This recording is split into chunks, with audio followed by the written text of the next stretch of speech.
Hello दोस्तों, कैसे हैं आप सब। उम्मीद है आप सब मस्त होंगे, पढ़ाई भी बिंदास चल रही होगी। तो स्वागत है सभी का बीएससी वर्ल्ड यूट्यूब चैनल में। BSc third year fifth semester वनस्पत विज्ञान बॉटनी में पहली यूनिट का वन शॉट वीडियो है। अब हम लोग जो है वन शॉट में ही कंप्लीट करेंगे। हर एक यूनिट को 2 से 3 लेक्चर में ख़त्म कर देंगे। ठीक है, बहुत ज़्यादा बिजी था इस टाइम में, इसीलिए जो है लेक्चर प्रॉपर आपको नहीं दे पाया हूँ, इसके लिए सॉरी। फर्स्ट यूनिट जो है इसमें कौन कौन से टॉपिक हमको कवर करना है और कुछ इसके लेक्चर मैंने आपको प्रोवाइड किए थे, तो आप वहाँ से देख लीजिएगा। जैसे वाटर पोटेंशियल है ना, और ट्रांसपिरेशन, गटेशन, रूट प्रेशर वगैरह सब कंप्लीट कर दिया था। जो इसमें मेनली 3 टॉपिक्स हैं। फर्स्ट यूनिट में 3 टॉपिक। पहला टॉपिक ये जो था वाटर पोटेंशियल ट्रांसपोर्ट से रिलेटेड, ये सब हम लोग देख चुके हैं पहले ही। सेकंड टॉपिक जो इसका है criteria of essentiality of elements, कौन कौन से मिनरल ऐसे हैं जो प्लांट को आवश्यक होते हैं, है ना।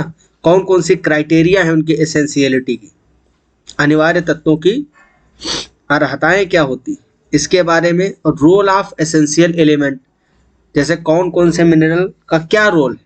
कैल्शियम प्लांट में क्या करता है, मैग्नीशियम क्या करता है, नाइट्रोजन क्या करता है, और किस रूप में ये एब्जॉर्ब किए जाते हैं, है ना। Absorbable forms. Symptom of mineral deficiency in major crops, जैसे अगर किसी भी मिनरल की कमी हो रही, डिफिशियंसी, तो उसके क्या क्या लक्षण प्रकट होंगे पौधे पे, प्लांट पे, इसके बारे में सेकंड टॉपिक में पढ़ना है। तो आज का जो लेक्चर है वन शॉट का पार्ट 1, इसमें हम कंप्लीट ये सेकंड टॉपिक कवर करेंगे। माइक्रो न्यूट्रिएंट और मैक्रो न्यूट्रिएंट दोनों टाइप के मिनरल्स का रोल पढ़ेंगे। डिफिशियंसी से उनके कौन कौन से डिजीज हो जाते हैं, कौन से सिम्पटम्स अपीयर होते हैं, इसके बारे में डिटेल में पढ़ेंगे। और एक लेक्चर और आएगा जिसमें लास्ट टॉपिक कवर करेंगे। इसी तरीके से सभी यूनिट बहुत जल्दी ही आपकी कवर हो जाएंगी और क्वेश्चन प्रैक्टिस भी करवा दिया जाएगा। ठीक है, सबसे पहले बात करते हैं criteria of essentiality of elements.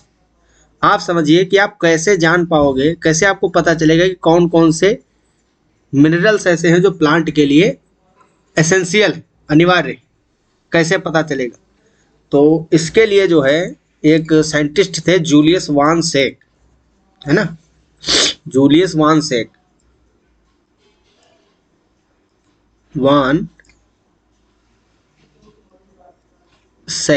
ठीक है। इन्होंने सन 1860 में एक टेक्निक डेवलप की। उस टेक्निक के थ्रू हम लोग जो है पता कर सकते हैं कौन कौन से ऐसे एलिमेंट्स हैं, मिनरल्स हैं जिनकी रिक्वायरमेंट होती है प्लांट में, वो एसेंशियल है, उनके बिना प्लांट की ग्रोथ नहीं हो सकती, रिप्रोड्यूस नहीं कर सकते प्लांट। तो इसमें जो टेक्निक्स इन्होंने डेवलप की उसको बोला जाता है हाइड्रोपोनिक्स। क्या बोला जाता है? हाइड्रोपोनिक्स बोलते हैं। हाइड्रोपोनिक्स का सिंपल मीनिंग है सॉइल लेस एनवायरनमेंट क्रिएट करेंगे जिसमें हम प्लांट को उगाएंगे। जैसे प्लांट आपको पता है मिट्टी में उगते हैं, सॉइल के अंदर, सॉइल में बहुत सारे मिनरल है जिसको एब्जॉर्ब किया जाता है। तो जूलियस वान सेक ने सोचा कि भाई मिट्टी से मिनरल्स एब्जॉर्ब हो रहे हैं, तो हम कैसे पता करेंगे कि कौन कौन से मिनरल एसेंशियल है। तो इन्होंने एक सिस्टम बनाया जिसमें क्या किया, इस तरीके से वाटर भर दिया एक बर्तन, वेसल में, और इसमें प्लांट को उगा दिया। ठीक है, प्लांट को उगा दिया। अब एक एक मिनरल को रिप्लेस कर करके चेक करने लगे कि कौन से एलिमेंट्स या मिनरल्स आवश्यक है प्लांट के लिए, एसेंशियल है।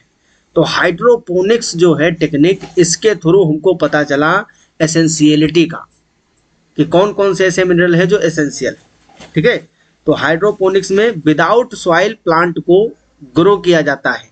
एक ऐसा सॉल्यूशन होता है जिसमें सभी मिनरल्स होते हैं और एक एक मिनरल्स को रिप्लेस कर करके चेक किया जाता है कि इसके क्या सिम्पटम्स हैं, इसकी ज़रूरत है प्लांट में या नहीं है, ये सब कुछ चेक हो जाता है।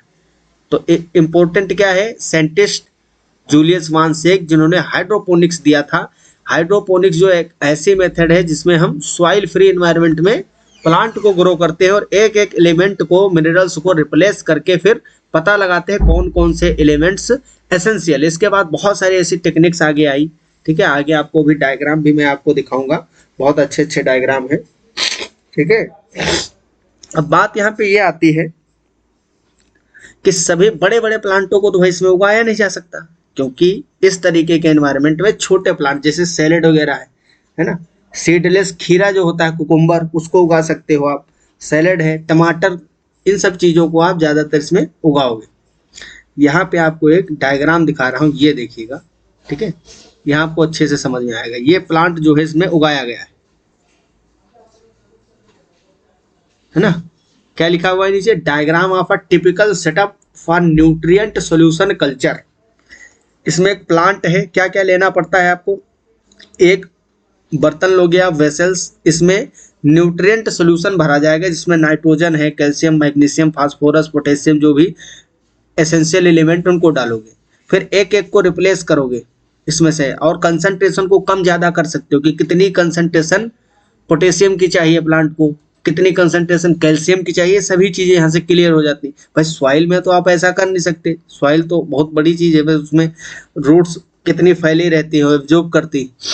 यहाँ पे इम्पोर्टेंट क्या है, एयरेशन होना चाहिए, एयरेटिंग ट्यूब बहुत जरूरी, क्योंकि अगर ऑक्सीजन रूट के थ्रू नहीं जाएगी तो दिक्कत हो जाएगी, प्लांट डेड हो जाएगा, ठीक है।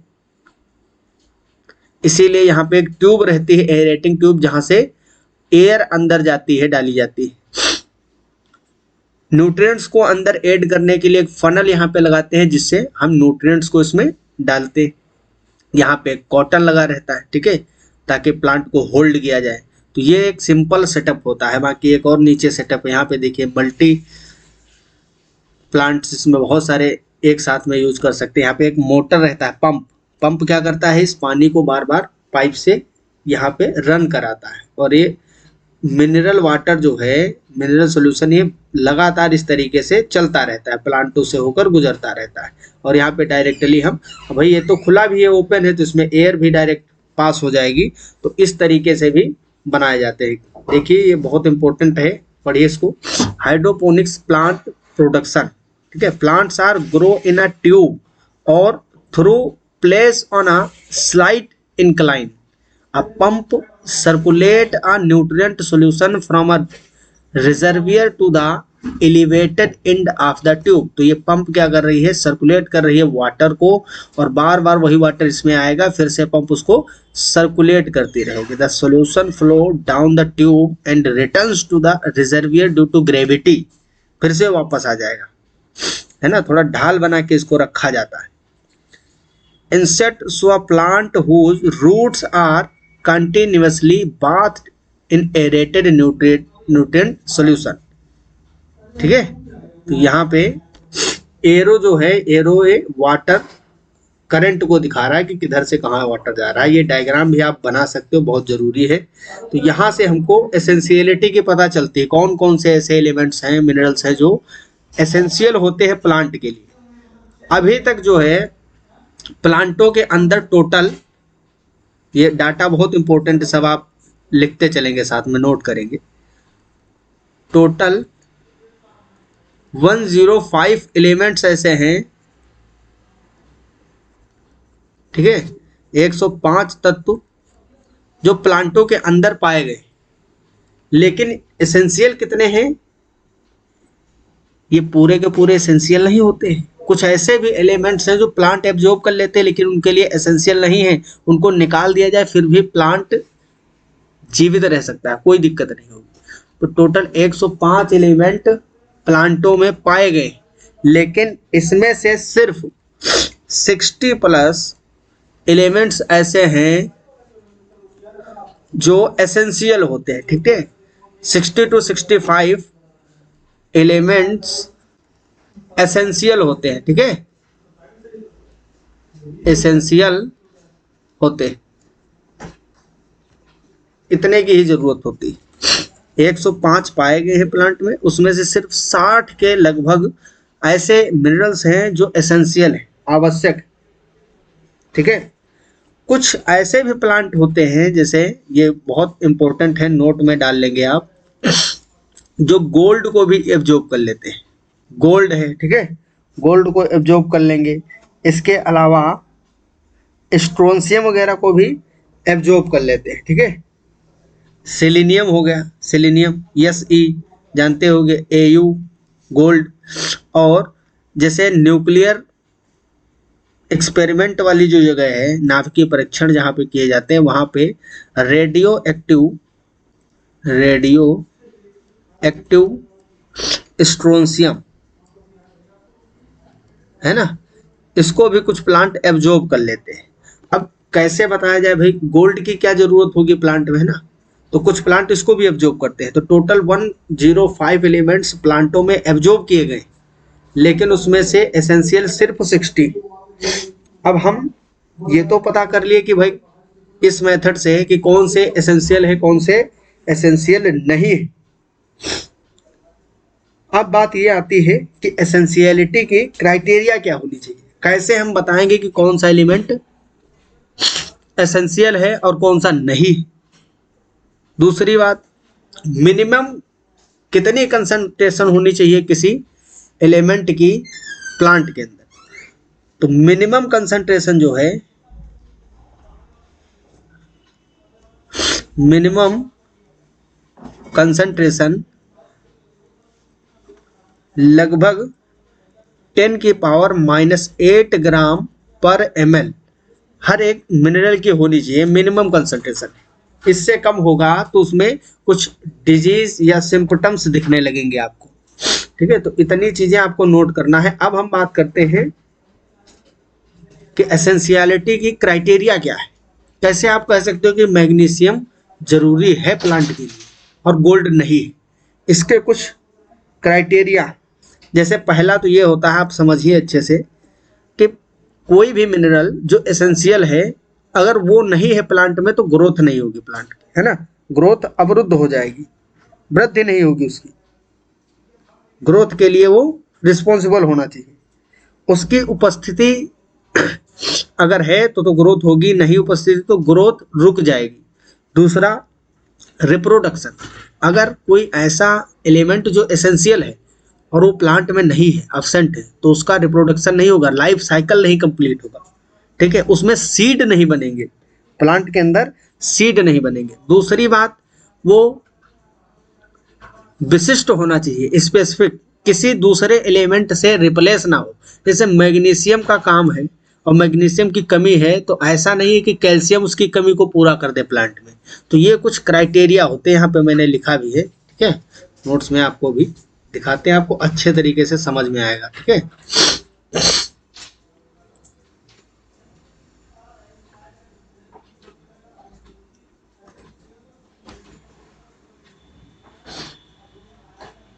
बहुत इंपॉर्टेंट है, इसको आप नोट भी करेंगे और नोट्स आपको टेलीग्राम ग्रुप पे भी सेंड कर दिया जाएगा, जहां से आप इसको नोट कर सकते हैं।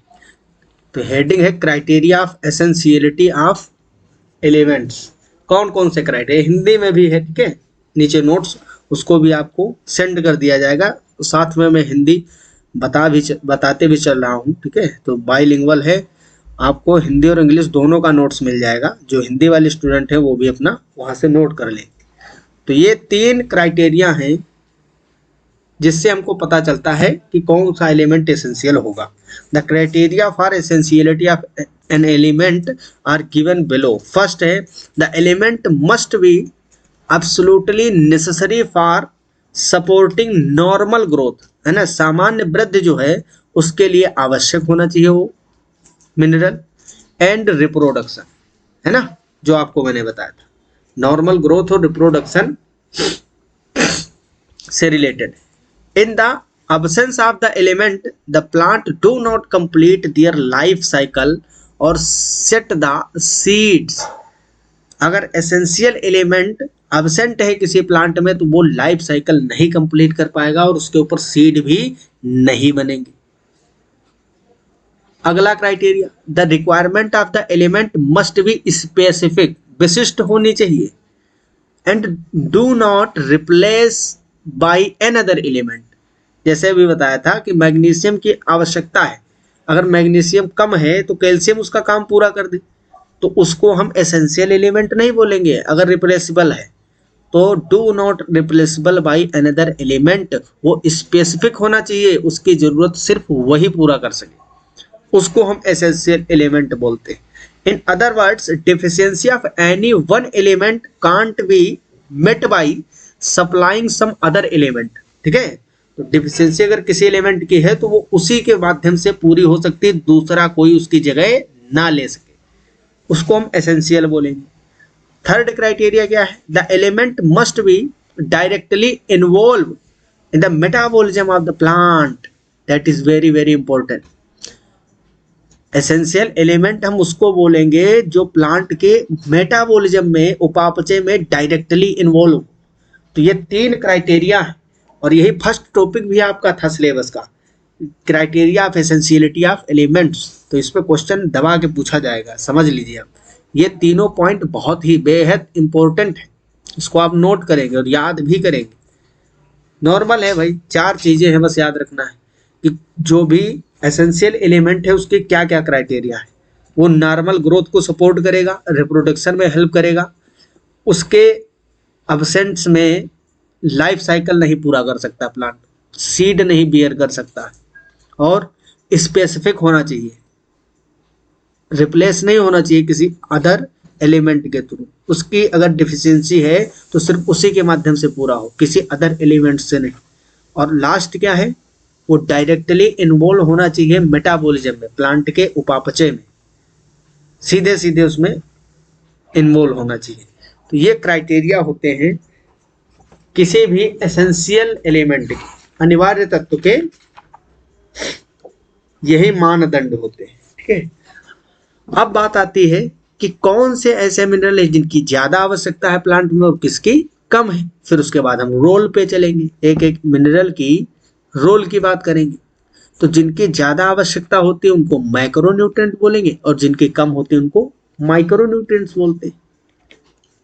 अगले स्लाइड पे चलते हैं, यहाँ पे है ना, on the basis of amount required we can divide into 2 groups of all minerals, है ना। सभी मिनरल्स को हम 2 ग्रुप में डिवाइड करेंगे। नंबर 1 मैक्रो मोलिक्यूल या माइक्रो न्यूट्रिएंट्स बोलेंगे, मोलिक्यूल्स नहीं बोले, मैक्रो न्यूट्रिएंट।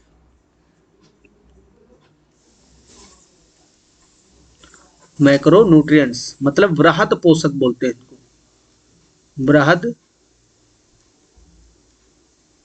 पोषक, वृहद पोषक। ठीक है, जिनका ज्यादा अमाउंट चाहिए प्लांटों, बहुत ज्यादा मात्रा, जैसे नाइट्रोजन है, ऑक्सीजन है, कार्बन है ना, इसकी बेसिक रिक्वायरमेंट बहुत ज्यादा होती। या ऐसे बोल सकते हो जिसकी अमाउंट 1 से 10 मिलीग्राम पर लीटर की चाहिए, है ना। माइक्रोन्यूट्रिएंट किसको बोलेंगे? जिसकी कितनी आवश्यकता होनी चाहिए? 1 से 10 mg मिलीग्राम, ठीक है, पर ml, लीटर नहीं पर ml, इतना अमाउंट अगर रिक्वायर्ड है किसी एलिमेंट का तो उसको बोलते हैं वृहद पोषक, माइक्रोन्यूट्रिएंट। ये सांद्रता बहुत ज्यादा है क्योंकि 1 ml में ही 10 mg, 10 मिलीग्राम। तो इस प्रकार के जो न्यूट्रिएंट्स है उसको हम माइक्रो न्यूट्रिएंट्स बोलते हैं। इसमें कौन कौन से आते हैं भाई? जैसे कार्बन हो गया, है ना, carbon, hydrogen, oxygen, phosphorus, sulphur, potassium, है ना, सभी आप लिखते चलेंगे, कैल्शियम और मैग्नीशियम। मैग्नीशियम टोटल कितने हो गए? 1 2 3 4 5 6 7 8 8 मिनरल्स ऐसे हैं जो जिनकी सांद्रता कितनी चाहिए, कंसंट्रेशन लगभग 10 मिलीग्राम पर ml। इनको माइक्रोन्यूट्रिएंट बोलते हैं। इनकी आवश्यकता बहुत ज्यादा है प्लांटों, ठीक है। इसमें एक और जोड़ लीजिए भाई, नाइट्रोजन भी होगा। कौन होगा? नाइट्रोजन। तो carbon, hydrogen, oxygen, phosphorus, sulphur, potassium, calcium, magnesium और नाइट्रोजन, टोटल 9 एलिमेंट ऐसे हैं मिनरल्स जिनकी बहुत ज़्यादा आवश्यकता होती है। इनको माइक्रो न्यूट्रिएंट बोला जाता है। सेकंड होते हैं माइक्रो न्यूट्रिएंट, अभी डिटेल में भी इसको हम पढ़ेंगे। सेकंड है माइक्रो न्यूट्रिएंट्स, सूक्ष्म पोषक जिसको बोला जाता है, सूक्ष्म पोषक, है ना। इनकी मात्रा कम चाहिए, थोड़ी सी मात्रा चाहिए, सूक्ष्म पोषक है ना, माइक्रो न्यूट्रिएंट्स बहुत कम मात्रा में ही काम चल जाता है। अगर इनकी कंसंट्रेशन लगभग 0.1 मिलीग्राम पर ml या इससे कम हो तब भी काम चल जाएगा, ठीक है। इससे अधिक नहीं होनी चाहिए, क्योंकि आगे आपको जब डिफिशियंसी के बारे में बताएंगे, है ना, और डिजीज और सिम्पटम की बात करेंगे तो वहाँ पे आपको बताएंगे कि मिनरल अगर कम है, अमाउंट कम है तब भी डिजीज होता है, अगर अधिक हो जाता है तो ज़्यादा होने से भी समस्याएं होती है ना। इसलिए बैलेंस होना चाहिए। तो जैसे इकट्ठे खाद डाल दोगे आप, यूरिया डाल दीजिए किसी प्लांट में तो खराब हो जाएगा, डेड हो जाएगा, है ना, जल जाएगा पौधा। इसीलिए माइक्रो न्यूट्रिएंट जो है इनसे ज़्यादा डिजीज होते हैं, क्योंकि इनकी कंसंट्रेशन बहुत कम मात्रा में चाहिए, 0.1 मिलीग्राम पर ml, और थोड़ा सा भी ज़्यादा हुआ तो इसके डिफिशियंसी सिम्टम तुरंत दिखते हैं, है ना। तो ये हो गए कम वाले। इसमें जैसे जो मेटल्स होती है मेनली, जिंक वगैरह हो गया ना, मोलिब्डेनम, कापर वगैरह, ये सब इसमें आते हैं। कौन कौन से आएंगे, जैसे फेरस हो गया, लोहा, है ना, ये कम मात्रा में चाहिए। मैंगनीज हो गया, है ना, कापर हो गया, मोलिब्डेनम, MO, और जिंक, बोरान, ठीक है, क्लोरीन और निकल, ये ऐसे एलिमेंट्स हैं, न्यूट्रिएंट्स हैं जिनकी 0.1 मिलीग्राम पर ml की कंसंट्रेशन चाहिए होती है प्लांटों को, इससे अधिक नहीं चाहिए। इससे थोड़ी कम भी होगी तब भी काम चलेगा। कितने एलिमेंट है, 1 2 3 4 5 6 7 8, मतलब 9 और 8, टोटल 17 एलिमेंट्स हो गए जिनके बारे में हमको डिटेल में पढ़ना है। यही हमारे सिलेबस में भी इनके ही रोल पढ़ना है, किस फॉर्म में ये एब्जॉर्ब होंगे और क्या क्या इनके रोल होते हैं। तो टोटल 9 माइक्रोन्यूट्रिएंट्स हैं और टोटल 8 माइक्रोन्यूट्रिएंट। फिर से एक बार बता रहा हूँ, इसको याद कर लीजिए, इनके कंसंट्रेशन वगैरह, और इनको आप किसी भी ट्रिक को बना के याद कर सकते हो, ठीक है। इसको आप किसी भी तरीके से याद कर सकते हो। इनको याद करने की आप ट्रिक बना लीजिए अपना। जैसे इसमें एक ट्रिक मैं आपको बता सकता हूँ, चोन PSK, कैल्शियम मैग्नीशियम, है ना, ऐसे याद कर सकते हो। इसको इस तरीके से लिख लो ट्रिक में,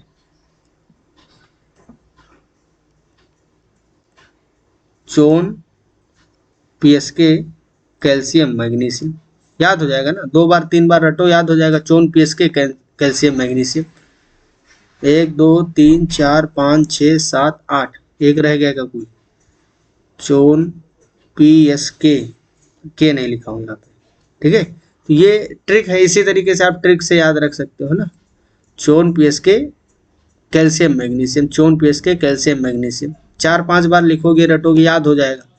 तो ये इतने 9 एलिमेंट है जो माइक्रोन्यूट्रिएंट। इसी तरीके से आप माइक्रोन्यूट्रिएंट को भी अपने हिसाब से कुछ भी ट्रिक बना लीजिए, याद कर लीजिए, ये याद होने चाहिए। इस पर क्वेश्चन भरमार के पूछे जाएंगे, क्योंकि सूक्ष्म पोषक, बृहद पोषक, इस पर क्वेश्चन हर वर्ष पूछा ही जाता है ना। मिनरल न्यूट्रिशन से इस पे क्वेश्चन पक्का आता है। थोड़ा सा जो है आपको आगे ले चलते हैं। यहाँ पे देखिए ये लिखा हुआ है, ये सब आपको नोट कर लेना है। यही नोट्स हैं आपके, बहुत अच्छे नोट्स हैं, एकदम बैलेंस है ना, ना तो कम है ना ज़्यादा है, इम्पोर्टेंट चीज़ें। Based upon the above criteria, only a few elements have been found to be absolutely essential for plant growth and metabolism. These elements are further divided into 2 broad categories based on their quantity requirement, है ना, quantitative requirement, कितने किसकी requirement, इसके हिसाब से हमने 2 category बना दी, माइक्रोन्यूट्रिएंट और माइक्रोन्यूट्रिएंट्स। इसमें micronutrients are generally present in plant tissue in large amount, है ना। तो माइक्रोन्यूट्रिएंट जो होते हैं प्लांट टिश्यू में, सेलुलर मोलिक्यूल्स में ये हेल्प करेंगे, ठीक है, उसका पार्ट बनाएंगे।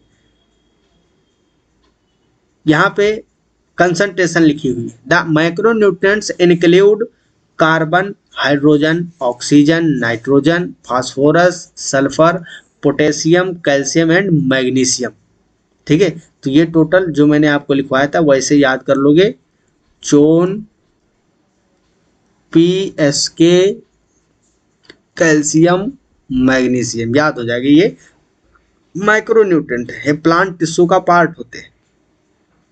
Of these carbon, hydrogen and oxygen are mainly obtain from CO2 and H2O। मतलब इनमें से कार्बन, हाइड्रोजन और ऑक्सीजन जो है इनको जनरली प्लांट कहाँ से प्राप्त करता है भाई, वाटर को एब्जॉर्ब करता है, वहां से कैल्शियम, वहां से हाइड्रोजन और ऑक्सीजन मिल जाएगा, और कार्बन डाइऑक्साइड भी होती है ना, एयर से लेता है, तो वहां से कार्बन मिल जाएगा। इन तीन चीजों की तो आवश्यकता पूर्ण हो गई। बाकी के जो बचे हुए इसमें calcium, magnesium, potassium, sulphur, phosphorus, nitrogen, इन सबको आयंस के रूप में, है ना, मिनरल्स के रूप में सॉइल से एब्जॉर्ब करता है plant. While the others are absorbed from the soil as mineral nutrition, है ना। सूक्ष्म पोषक की बात करें अगर माइक्रोन्यूट्रिएंट्स की, और ट्रेस एलिमेंट भी बोला जाता है, सूक्ष्म मात्रिक तत्व, are needed is in very small amount, less than 10 millimole per kg of dry matter, है ना। तो ये भी एक अमाउंट है, तो ये बहुत कम मात्रा में चाहिए होते हैं। These include iron, manganese, copper, molybdenum, zinc, boron, chlorine and nickel. तो ये माइक्रोन्यूट्रिएंट के अंतर्गत आते हैं। अब यहाँ पे देखिए बहुत इंपॉर्टेंट पार्ट चल रहा है। In addition to the 17 essential elements named above, there are some beneficial elements such as sodium, silicon, cobalt और सिलेनियम। तो आपसे पूछा जाएगा बेनिफिशियल एलिमेंट्स कौन कौन से हैं, तो ये याद करना है। 17 एसेंशियल एलिमेंट, 9 माइक्रो और 8 माइक्रोन्यूट्रिएंट। यहाँ पे 4 बेनिफिशियल एलिमेंट है, लाभदायक तत्वों के बारे में, सोडियम, सिलिकॉन, कोबाल्ट और selenium. They are required by higher plant, है ना, उच्च वर्गीय जो पौधे होते हैं उनके लिए जरूरत होती है। अब यहाँ पे टोटल जो 17 एलिमेंट्स हैं, टोटल 17 एलिमेंट्स हैं, इनके किस प्रकार के रोल्स हैं, तो रोल के हिसाब से हम पहले 4 कैटेगरी बनाएंगे, उसके बाद हर एक एलिमेंट का रोल डिटेल में पढ़ने वाले। जैसे कुछ ऐसे भी एलिमेंट्स हैं जो सेलुलर स्ट्रक्चर बनाने में हेल्प करते हैं, है ना, बायोमोलिक्यूल्स के कंपोनेंट होते हैं, जैसे प्रोटीन है, लिपिड है ना, इन सबको बनाने में, कार्बोहाइड्रेट को बनाने में हेल्प करते हैं। तो भाई प्लांट में सेल्स हैं, टिश्यू है, आपको पता है जितने भी लिविंग ऑर्गेनिज्म है सब सेल से ही मिलकर बने हुए। तो सेल के अंदर बायोमोलिक्यूल्स होते हैं बहुत सारे, प्रोटीन, लिपिड्स हो गए, फैट और कार्बोहाइड्रेट्स वगैरह अलग अलग। तो उसको बनाने में कौन कौन, जैसे कार्बन तो होगा ही भाई, कार्बन मेन एलिमेंट है, हाइड्रोजन, ऑक्सीजन और नाइट्रोजन। तो ये स्ट्रक्चरल एलिमेंट है, स्ट्रक्चरल एलिमेंट ऑफ सेल, है ना। तो पहली कैटेगरी है essential elements as component of biomolecules and hence structural element of cells. ये क्वेश्चन पूछा जाएगा, कौन कौन से ऐसे एसेंशियल एलिमेंट हैं जो स्ट्रक्चरल पार्ट बनाते हैं सेल का, कार्बन, हाइड्रोजन, ऑक्सीजन और नाइट्रोजन।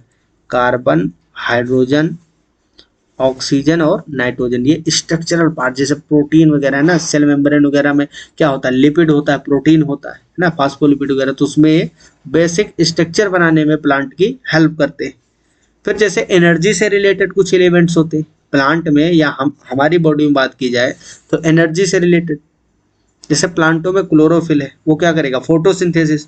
तो क्लोरोफिल में कोर एलिमेंट कौन सा होता है, मैग्नीशियम, आप सबको पता होगा, तो ये एनर्जी से रिलेटेड हो गया। एटीपी में कौन होता है, फास्फोरस होता है, तो ये एनर्जी से रिलेटेड हो गया। तो आपसे पूछा जाएगा इनमें से कौन सा न्यूट्रिएंट ऐसा है जो एनर्जी से रिलेटेड है, एसेंशियल एलिमेंट, है ना। सेकंड है essential elements that are components of energy related chemical compounds in plants. Example क्या है, मैग्नीशियम का, है ना, sorry, magnesium in chlorophyll and phosphorus in ATP. ठीक है, तो ये एनर्जी से रिलेटेड, भाई एटीपी भी एनर्जी से रिलेटेड है, डायरेक्ट एनर्जी तो यहीं से मिलेगी हमको। तो इसमें आपको पता है एटीपी में 3 फॉस्फेट ग्रुप होते हैं, adenosine triphosphate, triphosphate 3 phosphate group हैं, तो उसमें फॉस्फोरस भी होंगे 3, है ना। तो यहाँ फास्फोरस एनर्जी से रिलेटेड है और मैग्नीशियम। अब बहुत सारे ऐसे एसेंशियल मिनरल हैं, एलिमेंट हैं, जो काफ़ी सारे एंजाइमों को एक्टिव और इनहिबिट करते हैं। बहुत सारे एंजाइमों को एक्टिव करते हैं और इनहिबिट करते हैं। जैसे शॉर्ट में मैं आपको यहाँ पे बताऊं, Mg2+ जो होता है, मैग्नीशियम आयन, ये मिनरल किसको एक्टिव करता है? रूबिस्को को। किसको करेगा? रूबिस्को। आपको पता है ये फोटोसिंथेसिस में यूज होने वाला एंजाइम होता है। इसका पूरा नाम क्या होता है? Ribulose bisphosphate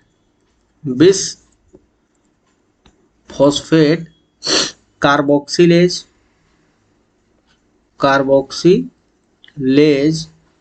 ऑक्सीजिनेज। ठीक है, ribulose bisphosphate carboxylase oxygenase, rubisco enzyme, इसको एक्टिव करता है मैग्नीशियम 2+। और इसका क्या वर्क है? एक दूसरा एंजाइम है जो कि अगेन फोटोसिंथेसिस में ही हेल्प करता है, जिसको बोलते हैं पेपकेज। क्या बोलते हैं? पेपकेज। ठीक है, फॉस्फोइनोल पाइरुवेट बोला जाता है इसको, फॉस्फोइनोल पाइरुवेट। ये एंजाइम जो है इसको भी कौन एक्टिव करेगा? Mg2+। इसके अलावा अब अगर हम बात करते हैं Zn2+ की, Zn2+, जिंक, तो जिंक आयन किसको एक्टिव करता है? ये अल्कोहल डिहाइड्रोजिनेज एंजाइम को। अल्कोहल डिहाइड्रोजिनेज एक एंजाइम है जिसको एक्टिव करता है जिंक। जैसे मोलिब्डेनम है ना, यमो, ये नाइट्रोजिनेज एंजाइम जो नाइट्रोजन सिंथेसिस में हेल्प करता है, नाइट्रोजिनेज, है ना। और इसके अलावा nitrate reductase,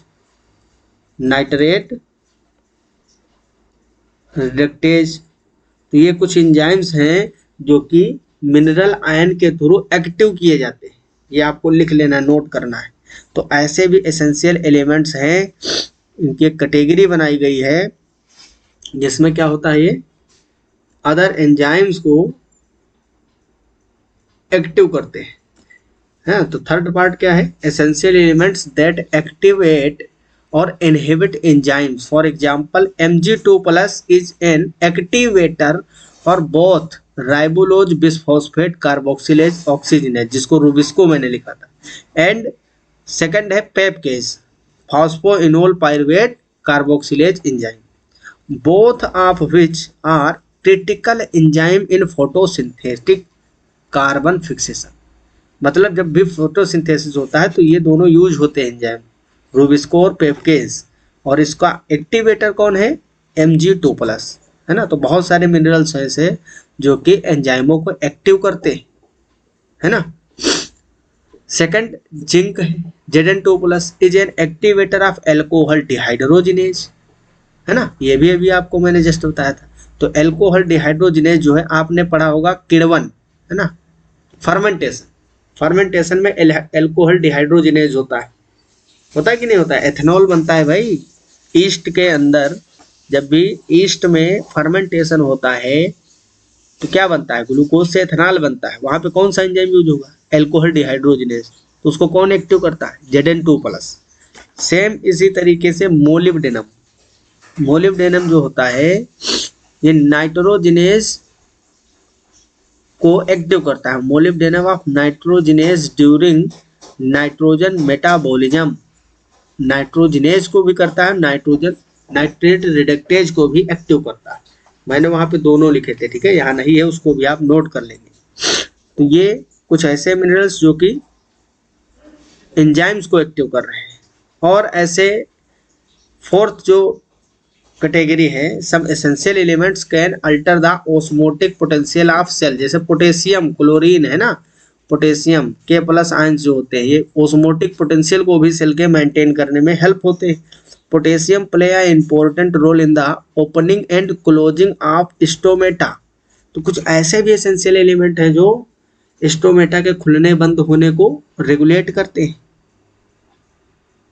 You may recall the role of minerals as solute in determining the water potential of a cell, जो कि मैंने आपको पढ़ा चुका है, मैंने आपको पढ़ाया है ना, बस सोल्यूट पोटेंशियल, वाटर पोटेंशियल, ये सब पहले ही कवर हो चुका है, लेक्चर पढ़े हुए हैं, तो उसको रिकॉल करिए, आप याद करिए, उसमें बहुत सारे मिनरल्स हेल्प कर रहे थे वाटर पोटेंशियल में। तो यहाँ पे 4 ब्रॉड कैटेगरी बनाई गई हैं इनके रोल की। पहला कौन सी है, कुछ ऐसे एसेंशियल एलिमेंट्स हैं जो स्ट्रक्चरल पार्ट बनाते हैं सेल का और टिश्यू का और प्लांट का। कुछ ऐसे एसेंशियल एलिमेंट्स हैं जो एनर्जी से रिलेटेड, उनको अलग कैटेगरी में रखा गया, जैसे मैग्नीशियम इन क्लोरोफिल और phosphorus in ATP.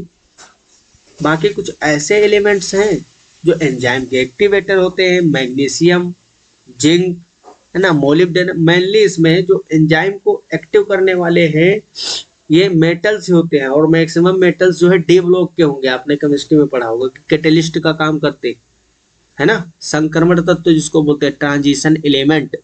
D block के एलिमेंट्स जो हैं, जिंक, मोलिब्डेनम है, निकल वगैरह है, सब कैटेलिटिक प्रॉपर्टी शो करते हैं ना। तो मेटल्स जो होते हैं वो एंजाइम के एक्टिवेटर हैं। और इसके अलावा बचे हुए जो एसेंशियल एलिमेंट हैं वो ऑस्मोटिक पोटेंशियल सेल का बना है, परासरणीय विभव जो होता है उसको बना के रखते हैं। पोटेशियम आयन जो होते हैं वो स्टोमेटा के ओपनिंग और क्लोजिंग में हेल्प करते हैं। तो ये सब इस तरीके से हेल्प करते हैं। अब आप जो है अगली हेडिंग डालेंगे, role of macro and micro nutrients, that is very very important. इस पे टोटल 17 एलिमेंट हैं। कितने हैं? 17। इनमें से किसी के भी रोल पे कुछ भी पूछा जा सकता है, तो ये तो आपको रट लेना है, सब याद करना है। टोटल 17 एलिमेंट्स हैं, इन सब के रोल आपको पता होने चाहिए। इसके फॉर्म्स पता होनी चाहिए, किस फॉर्म में कौन, जैसे नाइट्रोजन है तो ये नाइट्रोजन N2 के रूप में थोड़ी ना एब्जॉर्ब होगा भाई, ये नाइट्रेट आयन के रूप में एब्जॉर्ब किया जाता है, ठीक है, NO3-। ऐसे ही मैग्नीशियम जो है वो Mg2+ के रूप में एब्जॉर्ब किया जाएगा, समझे।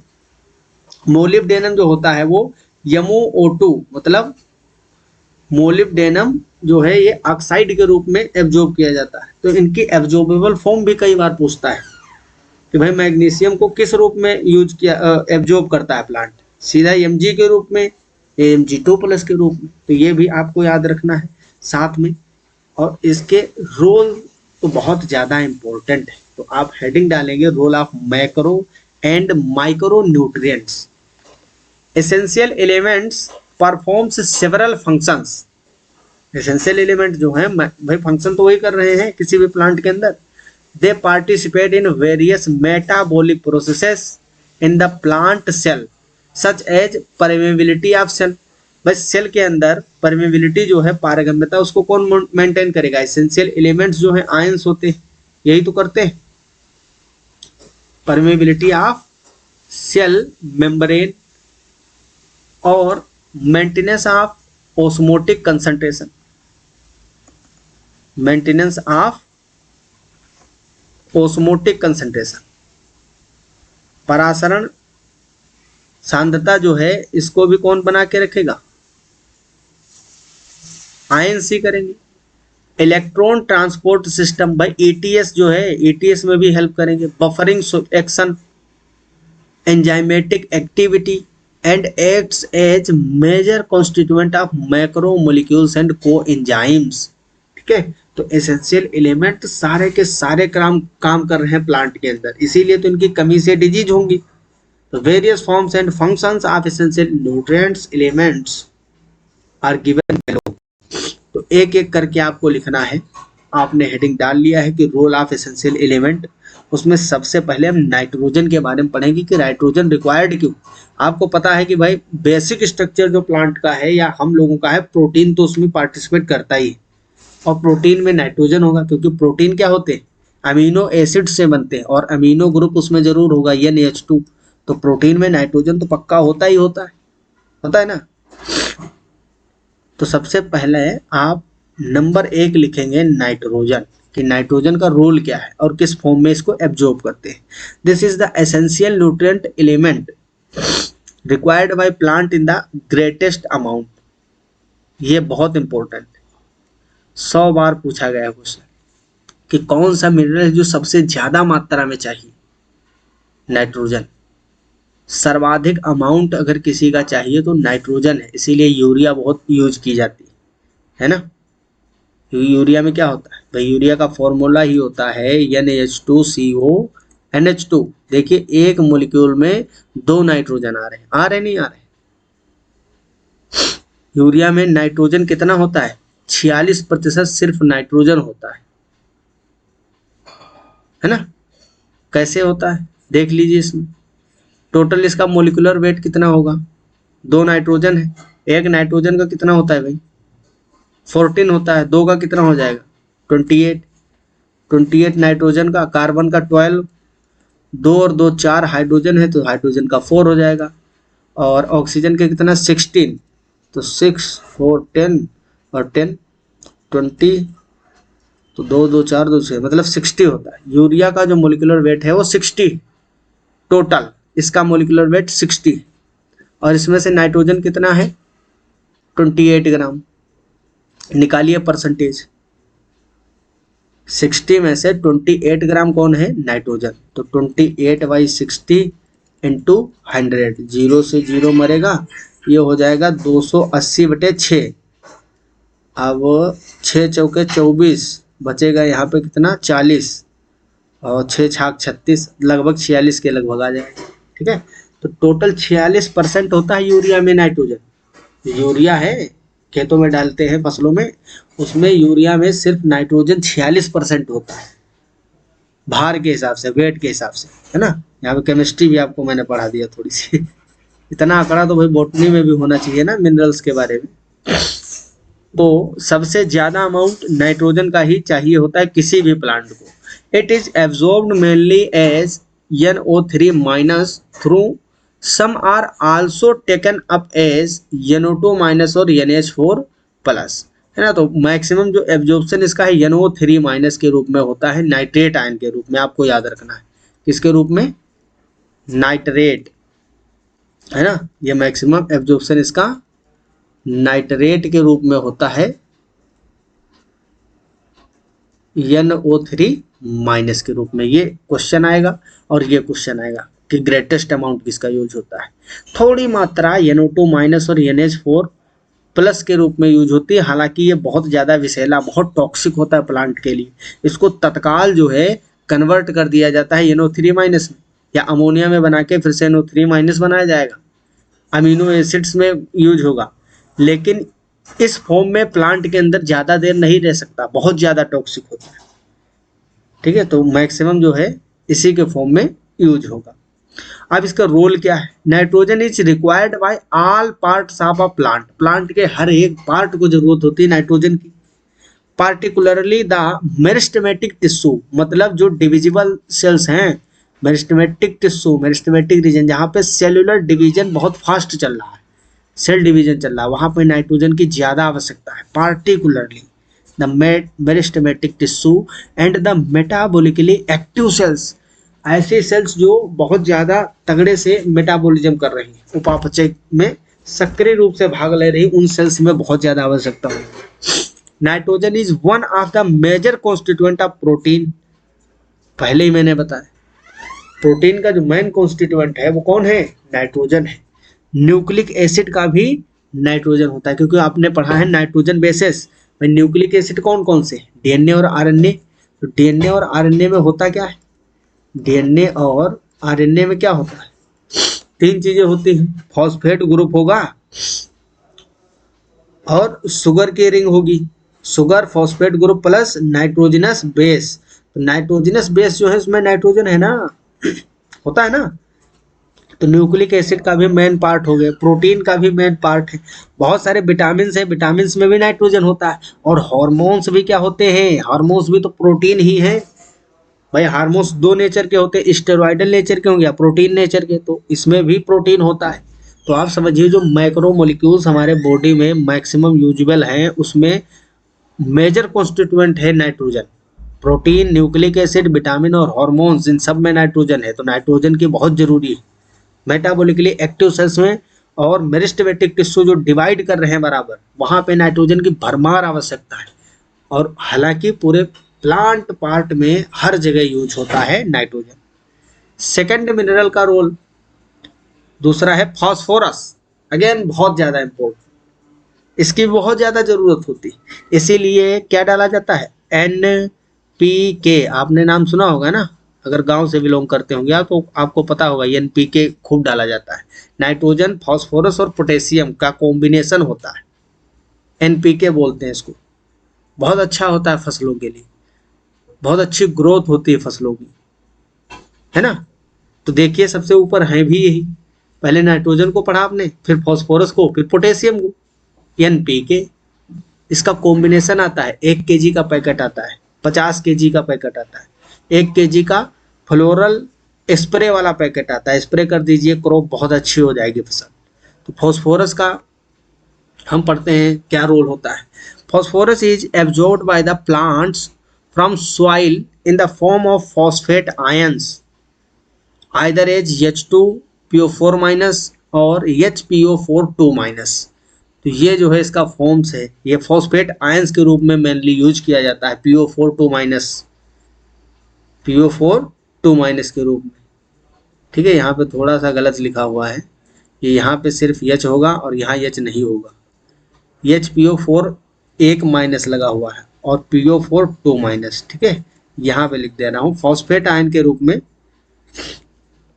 और ये बाई फॉस्फेट आयन है, ये सिर्फ फॉस्फेट आयन है, HPO4-, क्योंकि यहाँ पे एक हाइड्रोजन लगा हुआ है तो एक ही माइनस होगा, ये एक प्लस होगा ना हाइड्रोजन के पास, तो उसको सेटिस्फाई कर देगा माइनस को।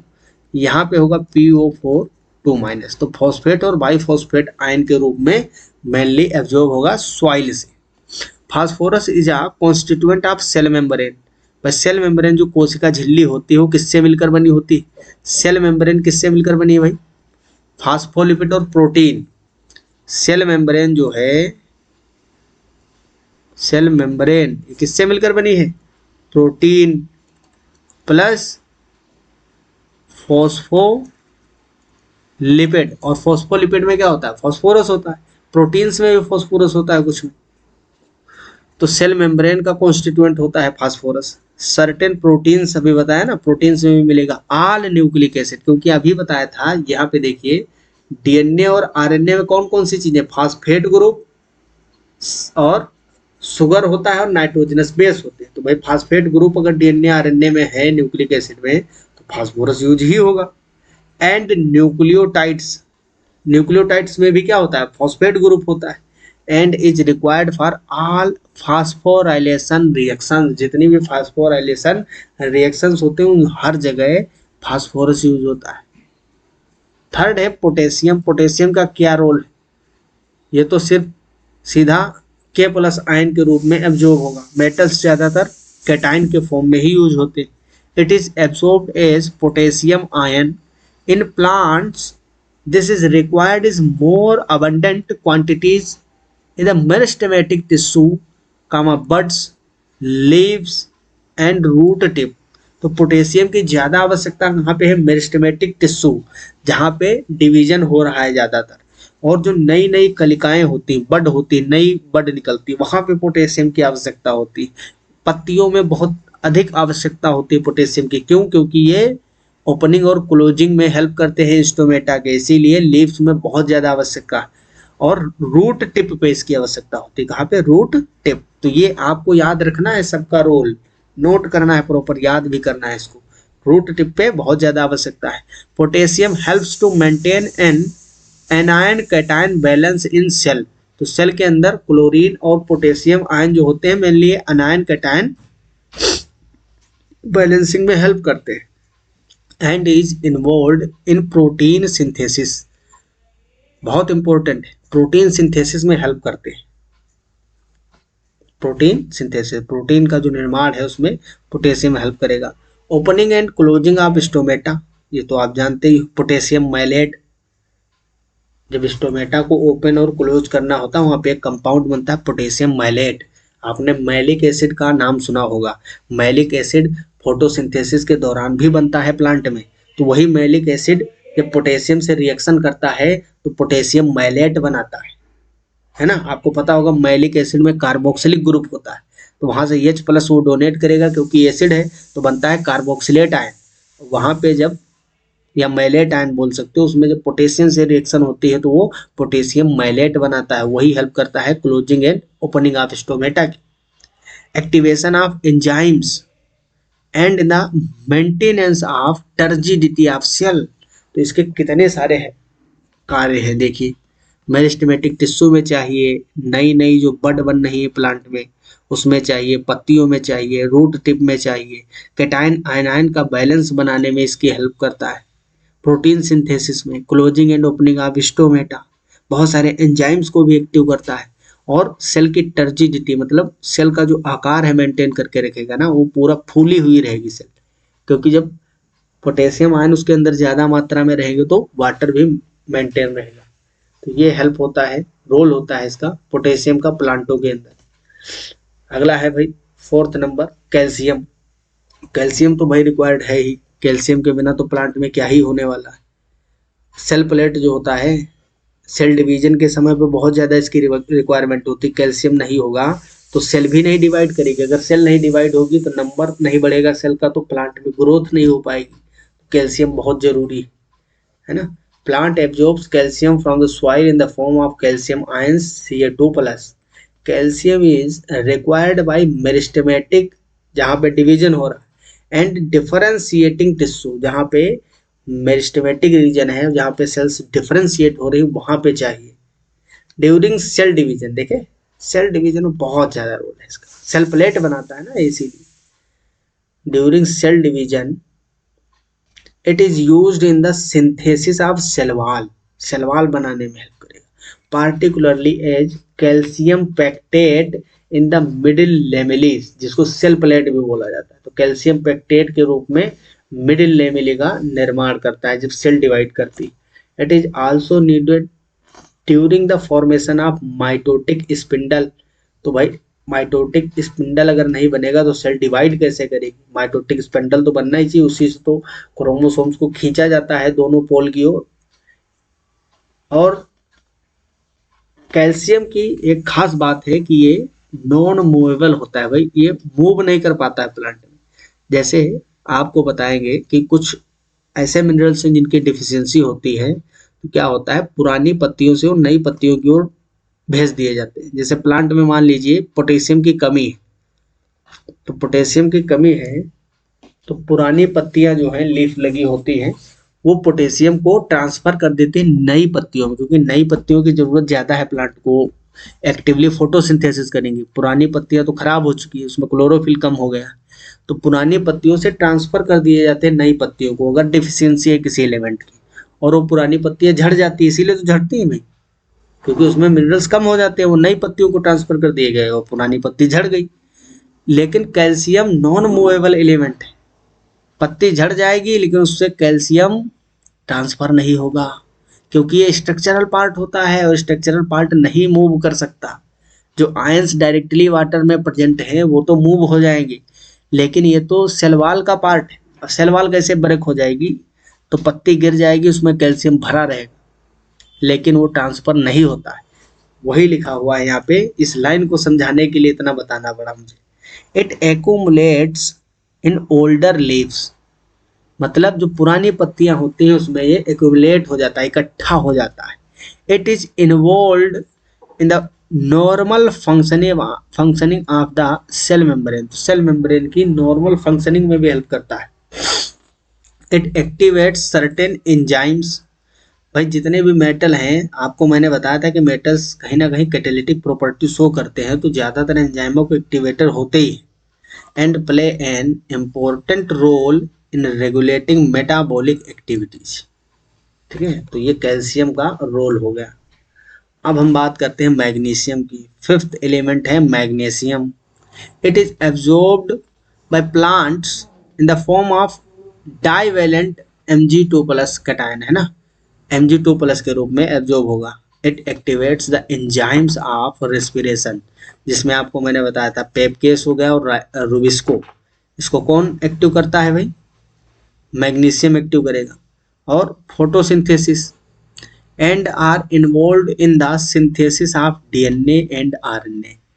ये बात समझ नहीं आ रही होगी तुमको, अभी हम समझा रहे हैं अच्छे से कि डीएनए और आरएनए के सिंथेसिस में मैग्नीशियम कैसे हेल्प करेगा। आपको पता है जब डीएनए और आरएनए की सिंथेसिस होती है तो वहां पे क्या होता है भाई? आरएनए बनता है, वहां पर राइबोसोम की जरूरत होती है। किसकी?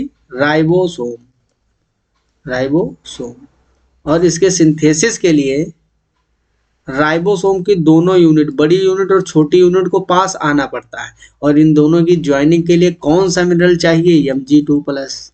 तो राइबोसोम की दोनों यूनिट जुड़ती ही Mg2+ से, तभी बनता है डीएनए और आरएनए।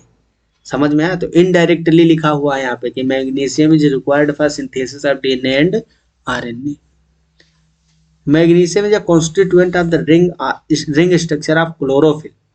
आपको पता ही है कि क्लोरोफिल में कौन सा कोर एलिमेंट होता है, मेटल होता है? मैग्नीशियम।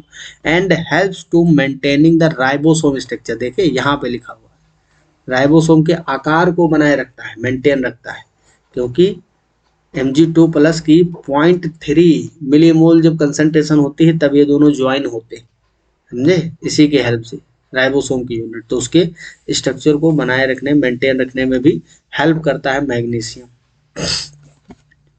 अगला एलिमेंट है 6th नंबर, सल्फर।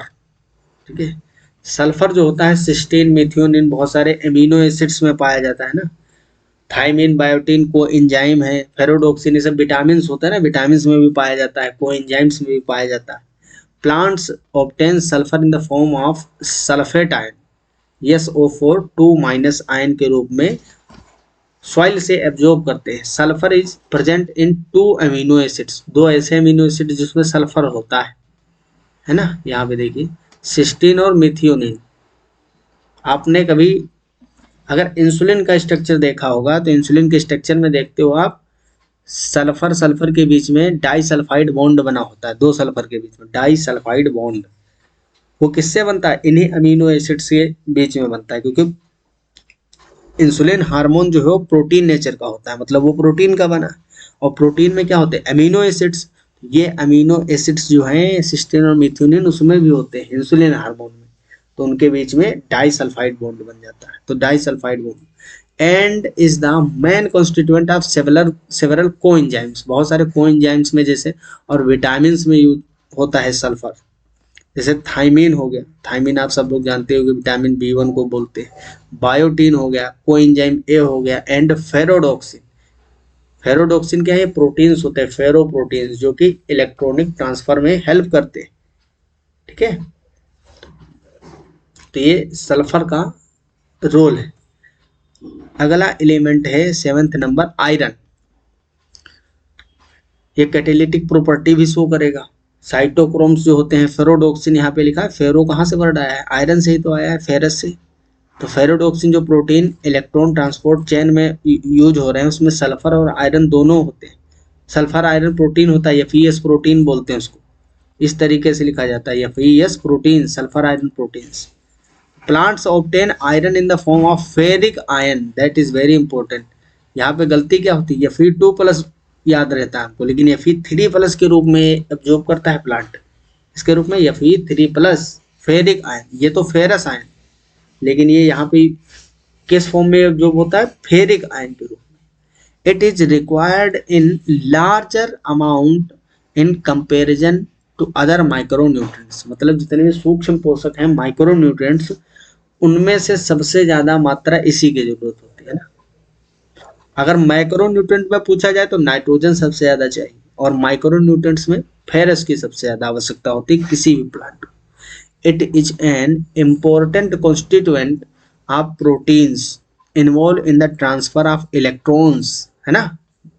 यही फेरोडॉक्सिन इलेक्ट्रॉन ट्रांसपोर्ट चेन में होता है एफईएस प्रोटीन, तो वहाँ पे इलेक्ट्रॉन के ट्रांसफर में हेल्प करेगा, like ferredoxin and cytochrome. Cytochrome C वगैरह पढ़े होंगे इलेक्ट्रॉन ट्रांसपोर्ट वाले में। It is reversibly oxidises from Fe2+ to Fe3+ during electron transfer, है ना। जब ये Fe2+ से Fe3+ में जाएगा तो एक इलेक्ट्रॉन रिमूव करेगा और इलेक्ट्रॉन ट्रांसफर होगा, समझे। ये फिर से इलेक्ट्रॉन एक ग्रहण करेगा, एक इलेक्ट्रॉन को लेगा और फिर से ये क्या करेगा, एक इलेक्ट्रॉन को निकाल देगा और Fe3+ में जाएगा। तो ये चेंज होता रहता है यहाँ पे during electron transport. It activates catalase enzyme, that is very very important. Catalase enzyme को कौन एक्टिव करता है, iron. And is essential for the formation of chlorophyll. तो क्लोरोफिल का पार्ट नहीं है, क्लोरोफिल का पार्ट है मैग्नीशियम, लेकिन इसके सिंथेसिस में, संश्लेषण में, फॉर्मेशन में हेल्प करता है आयरन। तो आई होप आपको अभी तक का सब कुछ अच्छे से समझ में आया होगा। आगे का जो पार्ट है वो हम अगले लेक्चर में कवर करेंगे। अगर कोई भी डाउट है, कोई भी ऐसा टॉपिक जो आपको इसमें से समझ में ना आया हो, तो आप लोग कमेंट बॉक्स में ज़रूर लिखिएगा, ताकि हम अगले लेक्चर में आपको समझा सकें, ठीक है। तो आप सभी अच्छे से पढ़ाई करते रहिए, मस्त। मिलते हैं अगले लेक्चर में, तब तक के लिए okay bye, all the very best, thanks for watching. जय हिंद, जय भारत।